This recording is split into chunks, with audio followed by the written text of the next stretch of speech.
નમસ્કાર, મારી Manjula Salani official YouTube ચેનલમાં આપ સૌનું હાર્દિક સ્વાગત છે. નમસ્કાર, આપની સાથે હું છું મંજુલા. જ્યારે પણ અંબાણી પરિવારમાં કંઈક ફંક્શન હોય છે ત્યારે આપણને તેમાંથી કંઈક વિશેષ જોવા મળે છે. અંબાણી પરિવારમાં ફંક્શન આવે એટલે બધાની નજરો તેમની સામે જ ટકી રહે છે, કારણ કે એ અંબાણી પરિવારમાંથી કંઈક ને કંઈક વિશેષ આવતું રહે છે. અને સાથે જ મહત્વ તો એ અંબાણી પરિવારનું હોય છે કે જ્યારે પણ તેમના પરિવારમાં ફંક્શન હોય છે તો તેમનામાં એ ભારતીય સંસ્કૃતિ અને તેમની પરંપરા જોવા મળે છે. અંબાણી પરિવાર આટલું આધુનિક જે સદીમાં જીવતો જોવા મળે છે અને તેઓ આટલો અમીર પરિવાર છે, છતાં પણ તેઓ પોતાની પરંપરાને ભૂલ્યો નથી.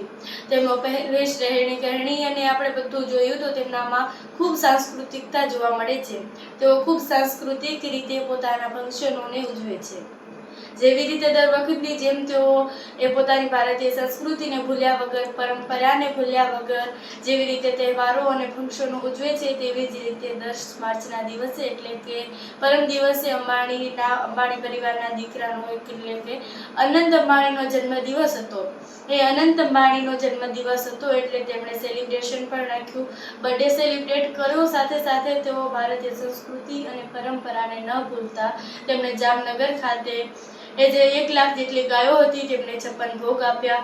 સાથે જ 56 ભોગની સાથોસાથ જે પોતાની વનતારાની એજ્યુકેશનની વાત હતી તેની પણ જાહેરાત કરી. અને એ સિવાય અનંત અંબાણીના બર્થડેના સેલિબ્રેશનમાં જેટલી પણ મહિલાઓ આવી હતી તે બધી જ મહિલાઓને એક સાડી ગિફ્ટમાં આપી હતી. અને સાથે જ સંધ્યા ટાણે એટલે કે સેલિબ્રેશન જે દિવસે હતું તે સાંજે તેઓએ ભક્તિમાં રસ દાખવ્યો અને આધ્યાત્મિકતાના રંગમાં રંગાયા હોય તેવા દ્રશ્યો પણ આપણી સમક્ષ આવ્યા હતા. સોશિયલ મીડિયામાં એ દ્રશ્યો ખૂબ જ વાયરલ થઈ રહ્યા છે. તેમાં અંબાણી પરિવારનું દરેક સભ્ય એ ભક્તિના રંગમાં રંગાયેલું છે તેવું આપણને જોવા મળે છે. ત્યાં બધા જ લોકો ગરબા અને ભજન કરી રહ્યા છે અને ખૂબ ગરબે ઝૂમી રહ્યા છે તેવું પણ જોવા મળી રહ્યું છે. તેમાં નીતા અંબાણી, મુકેશ અંબાણી, રાધિકા અંબાણી અને અનંત અંબાણી સાથે પરિવારના અન્ય સભ્યો પણ તેમાં ભક્તિના રંગમાં રંગાયા હોય તેવું આપણને જોવા ઉભરી આવે છે. સાથે જ બર્થડે સેલિબ્રેશનમાં કેટલાક સેલિબ્રિટીઝ પણ આવ્યા હતા તેવા દ્રશ્યો પણ સોશિયલ મીડિયા પર વાયરલ થઈ રહ્યા છે. આ બર્થડે ખૂબ ધામધૂમથી ઉજવવામાં આવ્યો. અનંત અંબાણીએ પોતાનો 31મો જન્મદિવસ ઉજવ્યો. સાથોસાથ તેઓએ પણ એક ગૌરવનું એવું કામ કર્યું છે કે જે આપણને ગૌરવ અપાવી શકે છે. તેમણે એક આ ખૂબ સારું કાર્ય કરી પોતાને તો ખૂબ વિશેષ કૌશલ્ય અને ખૂબ ગૌરવ અપાવ્યું છે, પરંતુ તેની સાથોસાથ સમગ્ર ગુજરાત અને સમગ્ર ભારતે પણ ગૌરવ અપાવ્યું છે.